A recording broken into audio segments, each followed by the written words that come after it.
রাজ্য সরকারের জনজীবনের যে এই জাতীয় নানা ধরনের সমস্যা হতে পারে এটাকে মাথায় রেখে আগাম প্রস্তুতি সরকারের সবসময় থাকে। কিভাবে খরা হলে পরে পানীয় জলের বন্দোবস্ত করা, অতিবৃষ্টি হলে পরে সেখানে উদ্ভূত পরিস্থিতি মোকাবেলার জন্য কি ধরনের প্রস্তুতি গ্রহণ করা যায় তার জন্য আগাম সেভাবে ব্যবস্থা নেওয়া। ঝড় তুফান হলে পরে বিদ্যুতের কিছু ক্ষতি সবসময় হয়ে থাকে, তার জন্য র্যাপিড টাস্কফোর্স ইত্যাদির মাধ্যমে দ্রুত জনজীবন স্বাভাবিক করার পরিস্থিতি। আর এই সময়তে কাজ খাদ্যের এই খরাতে থাকার কারণে অন্য কাজ কম থাকে, সরকারের তরফ থেকে অতিরিক্ত ব্যবস্থা সেখানে করতে হয়। কিন্তু অত্যন্ত উদ্বেগের সাথে লক্ষ্য আমরা করছি, আজকে আমাদের পার্টির রাজ্য সম্পাদক মন্ডলীর সভা হয়েছে সকালবেলা। আমরা এই বিগত কয়েক সপ্তাহে সারা ত্রিপুরা রাজ্যের মধ্যে এই উদ্ভূত পরিস্থিতি নিয়ে আমরা পর্যালোচনা করেছি। এটা দেখে অত্যন্ত উদ্বেগের সাথে লক্ষ্য করেছি আমরা যে সামান্য ঝড় বৃষ্টি, সেরকম তুফান ইত্যাদি কিছুই হয়নি। অন্য সময়তে কালবৈশাখীতে যেরকম ভাবে তাণ্ডব হয়, সে তাণ্ডব বলতে কিছুই হয়নি। কিন্তু কোনো কোনো এলাকাতে যেখানে এরকম কিছু হয়েছে, বিদ্যুৎ চলে গেছে 2 দিন 3 দিন 4 দিন 5 দিন 6 দিন অবধি প্রশাসনের কোনো ধরনের সাক্ষাৎ নেই, তার কোনো চেহারা দেখা যাচ্ছে না। এতে শুধু বিদ্যুতের সমস্যা না, পানীয় জলের সমস্যা, সেচের প্রবলেম, হাসপাতালে রোগীদের দুর্দশা, একটা বহুমুখী সংকট যে এখনো রাজ্যের বিভিন্ন প্রান্তে চলছে। সরকারের কোনো ধরনের কোনো ভূমিকাই নেই। 2 হলো কাজ খাদ্যের অভাব। গত 4.5 মাস 5 মাস ধরে রাজ্যের বিভিন্ন ব্লকে কোনো কাজই নেই, বিশেষ করে এডিসি এলাকাগুলোতে। ছামনু ব্লক, এদিকে লংথরাইবেলির গঙ্গানগর ব্লক, বন্যাছড়া রাইমাবেলি ব্লক, বৈশ্যবাড়ি ব্লক, ওইদিকে দশদা, জাম্পুই হিলস, দামছড়া এবং দক্ষিণ ত্রিপুরাতেও যেসব জায়গাতে রাবার বাগান ইত্যাদি কম রিজার্ভ ফরেস্টের কারণে, সেসব জায়গাতে যে প্রচন্ড অভাব তৈরি হয়েছে, সরকার নির্বিকার। গত 4-5 মাস ধরে শুধু কাজ নেই তা না, এর আগে যে কাজ হয়েছে কোনো কোনো ব্লকে তার মজুরি এখনো প্রদান করা হয়। তার সাথে হলো যে এই পেট্রোল, ডিজেল, গ্যাস, পেট্রোল এবং ডিজেল বাইরে থেকে আসে, ঠিক আছে, এতে না হয় একটা অপ্রতুলতা থাকবে, কিন্তু তার জন্য সরকারের তো আগাম ব্যবস্থা থাকবে। দেশে এখন এই ডাবল ইঞ্জিনের সরকার, ত্রিপুরার যে ট্রিপল ইঞ্জিনের সরকার, এই আগরতলা শহরেই যে ডিজেল পেট্রোলের জন্য 1.5-2 কিলোমিটারের বেশি লম্বা লাইন হচ্ছে। পুলিশকে শৃঙ্খলা রক্ষা করার জন্য লাঠিচার্জ করতে হচ্ছে। এরকম পরিস্থিতি যে সেরকম প্রাকৃতিক দুর্যোগ তো এবছর হয়নি। যদি সেরকম হতো বোঝা যেত যে না, এটা সামলাতে পারছে না, কিন্তু কিছুই হয়নি। তারপরও যে সরকারের কোন ধরনের যে এই নজর নেই, নির্লিপ্ত, সবাই ব্যস্ত নির্বাচনী প্রচার। হ্যাঁ, ঠিক আছে, এটা আমাদের দেশের সর্বোচ্চ গণতান্ত্রিক একটা লড়াই। নিশ্চয়ই পাঠাবো আমরা, কিন্তু এখন আমরা রাস্তায় নামছি জনগণকে ইয়ে করার জন্য, সরকারের যাতে টনক হয়। ৬-৭ ঘন্টা যদি লাইনে দাঁড়িয়ে থাকে কি ইনকাম করবে তারা? একই অবস্থা অন্য এই যারা কমার্শিয়াল গাড়ির জন্য। তো ৫টা মিনিট থাকুক, একটু আমি একটু আমি উল্লেখ করলাম।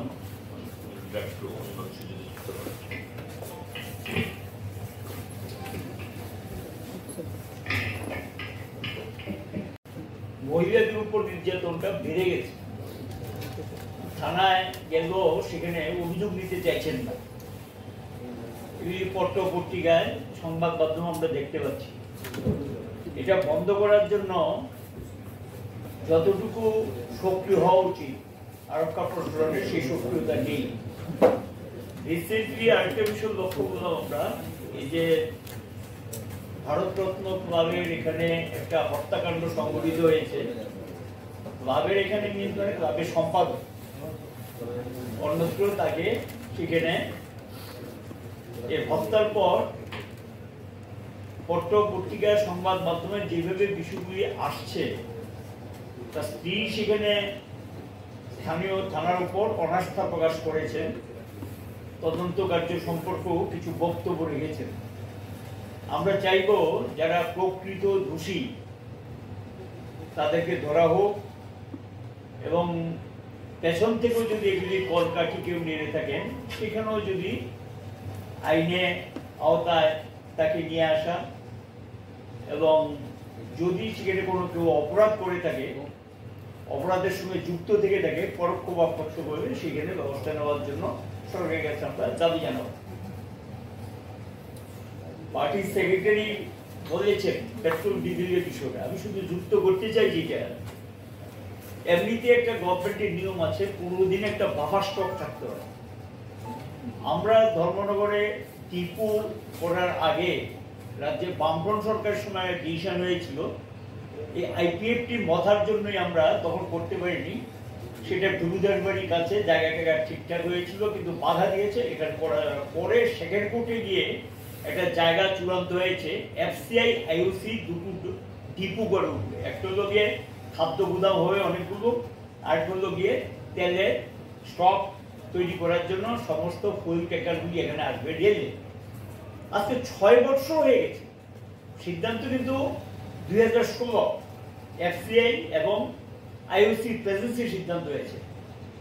আমি যদি 16 থেকে ধরি, তাদের পিরিয়ড 6 বছর, আগে তো ধরলে 8 বছর।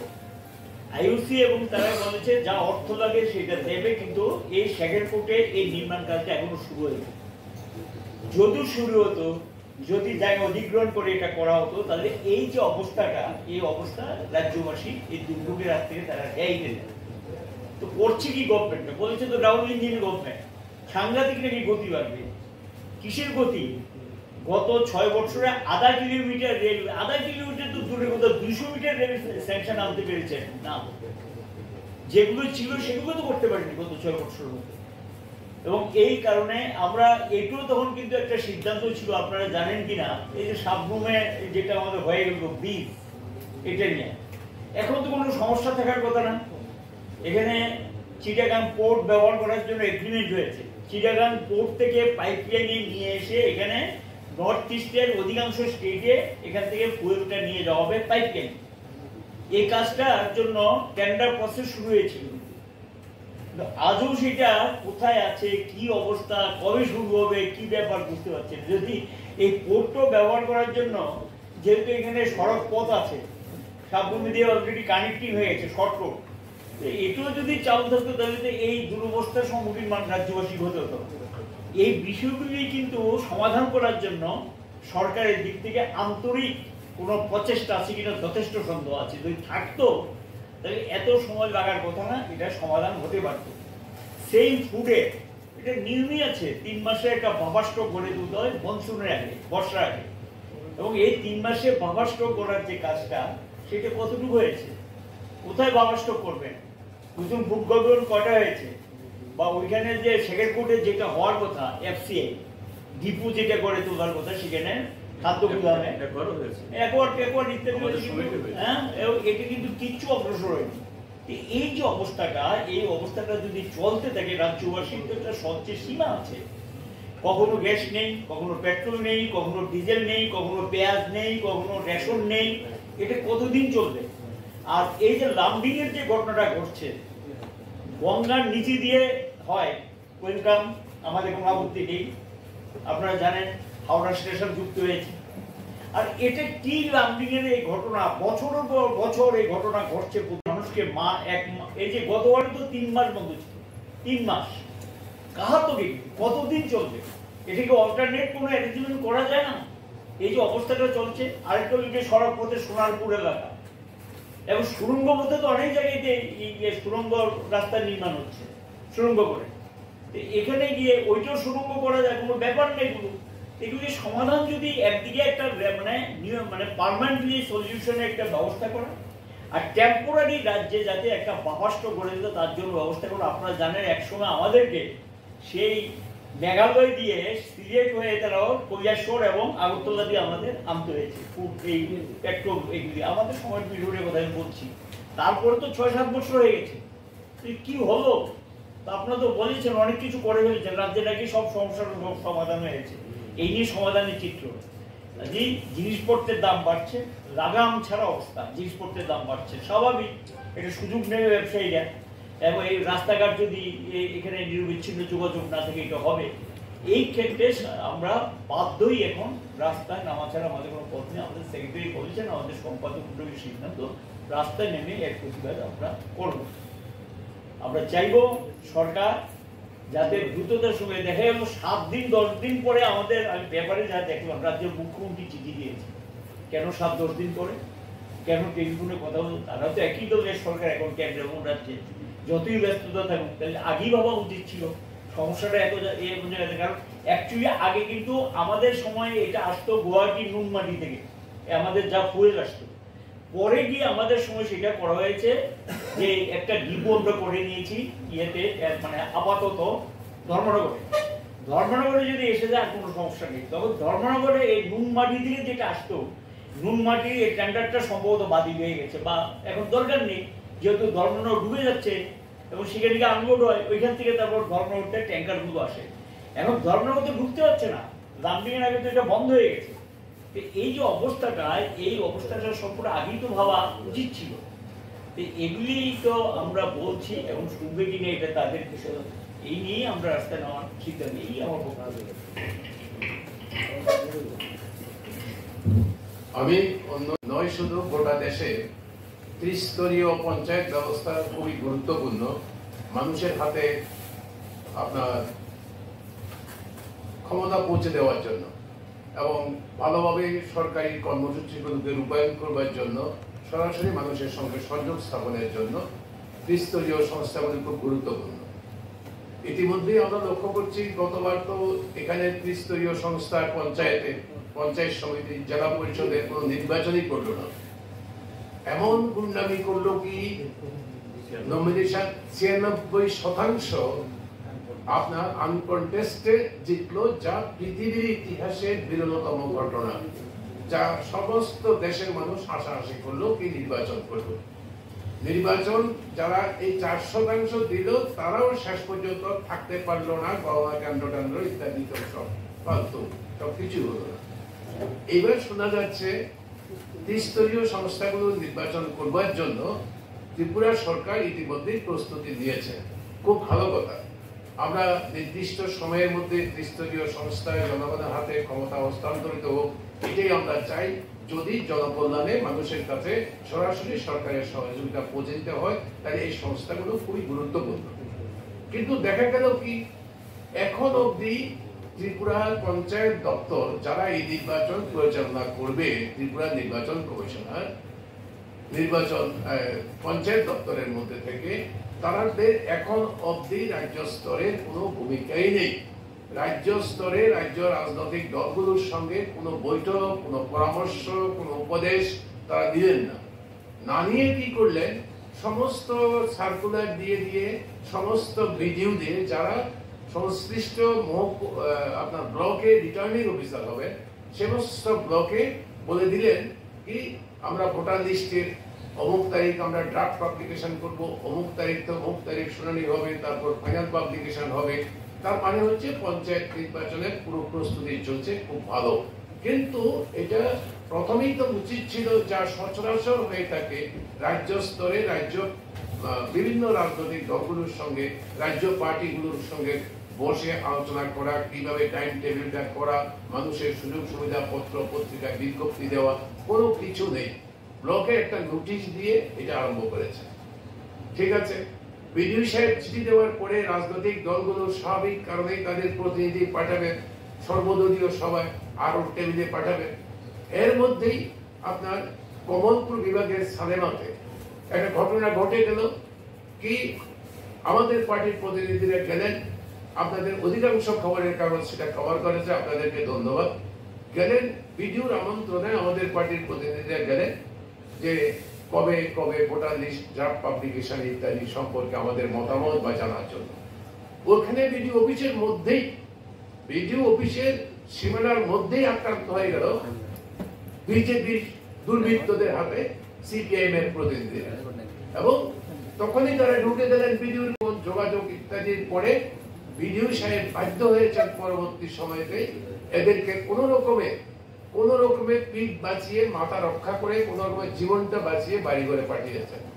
বাড়ি ঘরে আসার পরেও তারা নিশ্চিত না যে আমরা বাড়ি ঘরে থাকতে পারবো কিনা, যেহেতু আমরা সিপিআইএম এর প্রতিনিধি। এইটা কি গণতন্ত্র? এইভাবে কি পঞ্চায়েত ভোট হবে? এটা হতে পারে না। এটা হচ্ছে একটা লক্ষণ, যে লক্ষণ দিয়ে পরিষ্কার প্রমাণ করে আপনারা পরবর্তী সময় দেখবেন জুলাইতে যখন নির্বাচন করবে সম্ভবত, তখন দেখবেন এই নির্বাচনটা একটা প্রহসনে পরিণত করবার জন্য এখন থেকে সব পরিকল্পনা তৈরি করেছে, এবং গ্রামের সমস্ত দুর্বৃত্তদের এই কাজে ব্যবহার করবার জন্য রাজ্য শাসক পার্টি বিশেষ করে বিজেপি এই কাজে এখন থেকে নেমে পড়েছে। আরেকটি বিষয় হচ্ছে আমাদের স্বশাসিত জেলা পরিষদ এলাকায় ভিলেজ কমিটি। দীর্ঘদিন পর্যন্ত ভিলেজ কমিটিতে কোনো নির্বাচন হচ্ছে না। 3 বছর পরে সর্বোচ্চ 2 বছর। হ্যাঁ, তার পারে লেগেছে, এবং এই নির্বাচন হয় না বলে আগরতলা কোর্টে মামলা দায়ের হয়েছে। মামলাতে তখন তারা লেট এক্সকিউজ রাজ্য সরকার বলেছে যে আমরা অন্য এই কাজের জন্য নির্বাচন করতে পারছি না, ওই রিফিউজিদের ভোটার তালিকায় নাম উঠেনি ইত্যাদি ইত্যাদি। আপনারা দেখলেন পার্লামেন্ট নির্বাচন হয়ে গেল, পার্লামেন্ট নির্বাচনে রিফিউজিরা ভোটার তালিকায় নাম অন্তর্ভুক্ত হলো, তারা ভোট দিলেন। এখন কি যুক্তি? এখন কেন ভিলেজ কমিটির নির্বাচন হবে না? ভিলেজ কমিটির নির্বাচন না করে কিছু লুটেরাদের হাতে, মথা, আইপিএফটি আর বিজেপি কিছু লুটেরাদের হাতে ট্রাইবেল গ্রামকে যদি আপনি ছেড়ে দেন, এখন অভাবের কথা আপনাদের কাগজগুলোতে, অধিকাংশ কাগজগুলোতে বেরিয়ে আসছে কি ধরনের দুর্যোগ চলছে এখন, মানুষের অর্থনৈতিক অবস্থা কোন জায়গাতে গেছে, কি করে পানীয় জল পাবে, কে যোগাযোগ করবে, এই লুটেরা তো দূর করার জন্য বসে আছে। সেখানে এই আমাদের একটা বিরাট এলাকা, এই এলাকায় উপজাতি অংশের মানুষ তার প্রতিনিধি নির্বাচন করবার সুযোগ পাবেন না।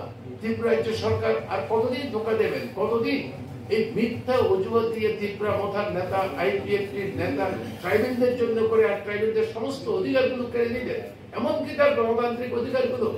অতি সত্বর সেখানে নির্বাচন, ভিলেজ কমিটির নির্বাচন ঘোষণা করা উচিত, এবং সুষ্ঠুভাবে সেই নির্বাচন যেন সম্পন্ন করতে পারে তার ব্যবস্থা করা উচিত। পঞ্চায়েত নির্বাচনের যে প্রস্তুতি রাজ্য সরকার নিয়েছে, অবাধ, শান্তিপূর্ণ, সমস্ত রাজনৈতিক দল এবং সমস্ত মানুষ যেন অংশগ্রহণ করতে পারে তা নিশ্চিত করার দায়িত্ব রাজ্য সরকারের। এটা কেন্দ্রীয় নির্বাচন কমিশনের দায়িত্ব না, রাজ্য সরকারের দায়িত্ব। রাজ্য সরকার সে দায়িত্ব পালন করবে, এটা আমরা প্রত্যাশা করছি। আমরা সেদিকে লড়াইতে আমরা যাচ্ছি। এই হচ্ছে রাজ্যবাসীর তো একটা সহ্যের সীমা আছে। কখনো গ্যাস নেই, কখনো পেট্রোল নেই, কখনো ডিজেল নেই, কখনো পেঁয়াজ নেই, খাদ্য গুদামে একর ইত্যাদি। হ্যাঁ, এটা কিন্তু কিচ্ছু অগ্রসর হয়নি। Subscribe to Tripura Info and press the bell icon so that you never miss any latest updates and news on Tripura.